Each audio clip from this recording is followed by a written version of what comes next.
اللعبه اللي قدام حضراتكم دي يا جماعه، جماهير نادي الزمالك ولاعيبه نادي الزمالك كلهم كانوا بيطالبوا ان اللعبه دي لازم تكون ضربه جزاء. وشفنا على السوشيال ميديا من بعد ماتش المصري ان الدنيا مقلوبه، ان الكوره ديت المفروض اللي هي ضربه جزاء. وانا كراجل اهلاوي انا شايف بصراحه ربنا ان الكوره فيها لمسه يد وواضحه جدا. طب هي ليه ما اتحسبتش؟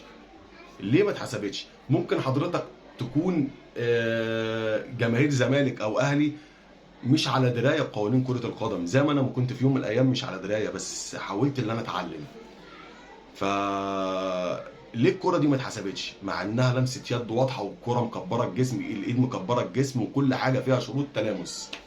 ليه ما اتحسبتش؟ تعال اقول لك انا ليه ما اتحسبتش. الكرة لو ركزت فيها كويس قوي هتلاقي الكرة اللي راجعة من رجل كريم العراقي من كعب رجله وصلت لايد زميله، وقانون الكرة هنا بيقول ان الكرة لو رجعت من زميلك في منطقة الجزاء لايدك ما تتحسبش ضربة جزاء للخصم.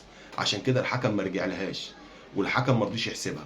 حضرتك عايز تقتنع بالكلام ده اقتنع، حضرتك عايز تدور ورا مني وتشوف ان الكلام ده مظبوط هتلاقي الكلام ده مظبوط. بس انت مش عايز تدور، انت عايز دايما تعيش في دور المظلوميه، وانت ما كنتش تستحق الفوز في الماتش ده، علشان كده ربنا ما كرمكش. هي دي القصه كلها. لو عجبك الفيديو ما تنساش متابعه اخوك الاهلاوي، ابعتها له عشان يبطل صياح.